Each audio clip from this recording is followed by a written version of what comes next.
right, shifting gears to Dr. Jerome Corsi. He has been a very, very busy man, not just with his best-selling books and WorldNetDaily.com, but his own website as well, Patriot News. He, of course, has doctorates from Harvard. He's an economist and a political scientist and has consulted to the highest levels of our government and other governments, a lot of it classified. He has a PhD from Harvard University in political science, 1972. Number two, he's written 2 #1 New York Times bestsellers, or maybe it's 3. And he joins us, JeromeCorsi.com, to give us his expert analysis on what's really going on with Iran. I've tried to read the agreement now that part of it's out, and it just sounds like Obamacare. It sounds like it's a blank check for Iran and the Obama administration to do whatever they want to do. Everybody knows I don't just blindly side with Israel. I look at the facts, and this does not look like a very good deal. What's going on, Dr. Corsi? Is this a real political realignment with the Shiites in a civil war against the Sunnis, or is it a triple cross? Dr. Corsi, can you make sense of this with all your high-level sources? Well, first of all, we don't even know what the agreement really is. I mean, Iran agreed to agree. Iran said that they're going to, by the end of June, have the framework agreement will be implemented. Now, framework agreement in terms of diplomacy means an agreement that structures what the deal is ultimately going to look like. So a deal on a framework on a framework. So it's like saying someday we're going to draw up a plan for a boat, but we haven't drawn the plan up yet. And this is what the boat's going to look like when we draw up the plan. Unless, of course, we decide to change the plan between now and the final agreement. That's the problem, is that all the things Iran said they were going to do, limiting centrifuges, reducing their program, having it open to inspections, are not going to happen today. They're going to happen at the end of June when the agreement is reached. So, I mean, bottom line, is this a screw job? And then break it down. Yeah, absolutely, because at the same time, we agreed to start stepwise removing sanctions. And this is what the big disagreement is, that we're saying we're going to start removing the sanctions right now. So Iran still can be enriching uranium, it can still be running a secret program, can ultimately not agree to any of these terms at the end of June, and we will be lifting sanctions in the meantime. So it's a complete win for Iran, and it's a complete really fooling the American people with the idea that there is an agreement, because in reality, the two sides failed to come to an agreement and had to extend the length of time they're talking.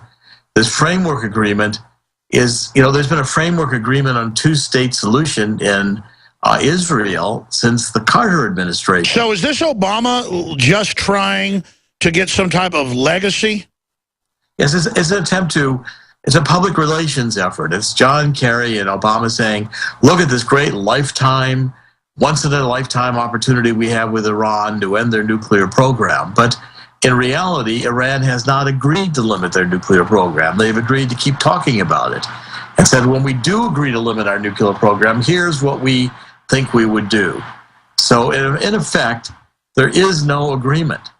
And in effect, the talks failed because Iran in the last hour refused to agree to many of the critical terms, and the Obama administration kept making concession after concession and still could not get Iran to agree to even all the concessions that the Obama administration was willing to make. So we have no deal.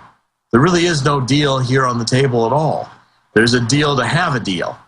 There's an agreement to have an agreement. That's all we've done. Looking at the larger picture there in the Middle East, North Africa, with ISIS running around and then the invasions going on in Yemen and other areas, seems like all hell's breaking loose. Geopolitically, from your research, what is the real U.S. policy versus the rhetoric, and what's going on in the Middle East right now? Well, first of all, I think the abandonment of Israel is really the key story. And when I was in Israel in 2009, I warned the key people in the government that the United States and Obama would abandon Israel, that we would relinquish the historical commitment we had to the Jewish state. And now I think Obama is in open conflict with Netanyahu. I mean, even punishing, I believe, Senator Menendez, who welcomed Netanyahu when he spoke to the joint session of Congress. So you think that split's real? Oh, absolutely. I think that Obama has no interest in maintaining a Jewish state. Obama wants a 2-state solution. He wants the gradual erosion of Israel. There's nothing being maintained in terms of, even from the very beginning, the settlements that Israel had that were agreed upon by the Bush administration have been objected to by Obama and continue to be objected to by Obama. And Netanyahu virtually said when he came to the United States in the joint session of Congress that this was a low point in U.S. relations with Israel since 1948. Let's pull back on that, too, and I want to expand on that. But let's just say for the whole cause celeb thing and the left in Hollywood and the rest of it, only one thing they love more than trying to take our guns is bashing Israel. Now, I have real criticisms of Israel, and Israel has different governments that come and go. But separate from that, if Israel disappeared, the Arabs are still just going to be killing each other. The Palestinians, like they did before, will start fighting over who gets that land. I mean, I just don't see what happens if Israel disappears. It's kind of like Nixon said, you won't have me to kick around anymore. What would the world do without Israel to blame for everything? Well, we would reverse into what we're having now is chaos. I mean, first of all, the Obama administration, starting in Libya, backed the al-Qaeda affiliated militia to depose Gaddafi. We armed, this is what Christopher Stevens was doing when he was in Gaddafi. He was arming the al-Qaeda supported militia, and many of those weapons end up in Syria fighting Assad with the group that ultimately becomes ISIS. So Obama has fostered the Muslim Brotherhood. He supported the Muslim Brotherhood in Egypt under Morsi.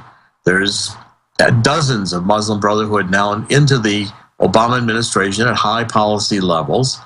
The Obama administration has tilted decidedly in terms of the Sunni Muslim Brotherhood. But then we turn around and we are working with fighting Iran. Iran is helping us to fight ISIS in Iraq. We now have the Iranian Revolutionary Guard, an open force in Iraq, and trying to take Tikrit back. The United States is doing some bombing, but the major force on the ground is Iraqi militia, which again are now Shiite, backed by the Shiite Revolutionary Guard from Iran in Iraq, and we're supporting in that conflict Iran. So didn't Saudi Arabia know opening the door and kicking off the Shiite-Sunni civil war would give Iran the green light to release its more highly trained military teams across the region? Well, I've said since 2009 that if Israel attacks Iran, the only ally Israel is going to have is going to be Saudi Arabia. And since 2009, Israel and Saudi Arabia have been running military maneuvers. Israel's been rehearsing a strike on Iran, training pilots, preparing logistics. Saudi Arabia would be the force that would help Israel attack Iran. And Saudi Arabia has come closer now to Israel because the Saudis, as Sunnis, are desperately afraid that if Iran, as the Shiites, exert regional power, which they're doing, and this agreement with Obama under nuclear weapons just gives Iran more prestige, more power, more money with the lifting of sanctions. Okay, well, let's pull back. I mean, we know there's a major Israel lobby, there's a defense lobby, there's a major global banking lobby that I think is the most dominant, that really does tend to be financing an anti-Israel movement worldwide to kind of legitimize global government worldwide and the UN through some type of sacrifice of Israel. So separating, let's say I'm an atheist politically on Israel, just looking at it coldly like a political scientist, which you are, why does the elite want to start getting rid of Israel? And how do they think they're going to get away with that? Because Israel's got nuclear weapons, a major military, and isn't going to go quietly. I mean, I've heard people say, oh, no, Israel just give up and roll over. I don't see that happening. I mean, is this a larger destabilization program that they think will then force Israel into a confrontation, and then Israel will destabilize the region more? I mean, this just seems like an order out of chaos playbook here that doesn't have an end game. It seems insane. Well, you've got, first of all, I think the globalists have tired of supporting Israel and are willing to abandon Israel. I don't see any really global, the one world order crowd, the new world order crowd, and the groups who are pushing one world currency and all the other integrations of economies. They're done using Israel now, just like they're done with the U.S. They have no real use in Israel. They don't want to support it any longer. What you've got developing in the Middle East is really a fundamental conflict between Sunnis and Shiites. And the United States seems to be playing, both sides. We're not supporting any of the moderate forces in the Middle East. We're certainly not supporting Israel. And when Israel gets pushed into a corner, and I've said this since I wrote Atomic Iran in 2005, Israel will reach a point where they decide that if Iran's going to be imminently having nuclear weapons, Israel will attack, regardless the cost and regardless of whether Israel has to use nuclear weapons or not. I mean, we're seeing a regional, the Middle East has devolved into violent Islamic chaos that is going to be very difficult for most Americans even to comprehend. And that is now being exported at record rates, with the political left worshiping it, and the ultimate sin is criticizing radical Islam. What is the insane equation there, where places like France are xenophobic against other European cultures and language, but are importing radical Islam as fast as they can? Well, even the United States. I mean, the surprising thing is that for instance, on the left, the feminist movement does not oppose radical Islam, even though it's violently discriminates against women, abuses women, and it does so on a theological basis. Yet the American left embraces Islam and ignores all of these atrocities that Islam creates. So you've got a love affair with the left worldwide, and you see it in France, you see it in the European countries. We're also importing a large number of Muslims into the United States with the Obama administration.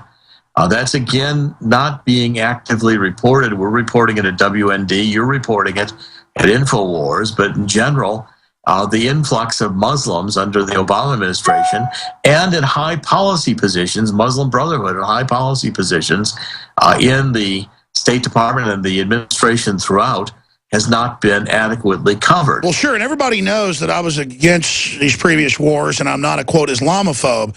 But, I mean, I went to high school and college with really nice Muslim folks that weren't radical. Some of these earlier waves were really, scientists, engineers, really doctors, neat people. The folks coming in now, and I live in Austin, Texas, are Wahhabist. I mean, I talk to them, I see them, I hear them. I see them, like, shoving their wife down the street, wearing a hood over her head, bugging their eyes out at me. I mean, it's getting pretty creepy. And, I mean, I don't want to live in Saudi Arabia. I'm sorry. Well, the responsible position should be to support moderate forces within Islam to have a reformation. And they can be found. I mean, al-Sisi in Egypt, for instance, is one of the moderate forces in Islam that could help to get a re-evaluation of the violent nature of radical Islamic terrorism. I mean, I think any responsible person is opposed to radical Islamic terrorism rather than Islam itself. We're not going to go to war with 1 billion people in the world who believe in Islam, most of whom don't want any of this violence at all. Absolutely. And Bill Maher says they all want violence, or most of them. No, that's not true. But the groups taking over do. And I want to talk about that radicalization when we come back with Dr. Jerome Corsi of WND.com. I'm Alex Jones. Now they say all sex is rape, and then they'll never criticize sexual mutilation, radical Islam. And they put movies out with David Cross where they go, Alex Jones is a racist Islamophobe, just randomly in the movie. When I was criticized for being against the Iraq war and all the rest of it, doesn't mean I want to be colonized by radical Islam, which, if you hadn't looked around, is taken over. Even the UN says Christians are being persecuted at record levels. Why are Christians so low in the government's eye? Why can't Christians get bakeries to put Christian verses on cakes, but the, quote, gays and lesbians can? Because Christianity is seen as the dominant culture, and we're being conquered right now. That's my view. Dr. Corsi, as a sociologist, anthropologist, political scientist, well-traveled man, why is there a major war on Christianity, or do you disagree that there's not one? I mean, look at Lois Lerner not getting in trouble. Well, I think you see it. You've identified it correctly. There is a war on Christianity going on. The left agenda, the agenda of the left, sees an opportunity right now to get, as it were, a final victory in terms of the culture war, pressing on the LGBT agenda to have various forms of sexual preference be declared a constitutional right, so that what happens to the First Amendment? Well, if you object to this, you are a bigot. Churches, we're going to see lawsuits increasingly to tax churches that do not support the LGBT agenda around the world, and the Pope has mentioned this as well.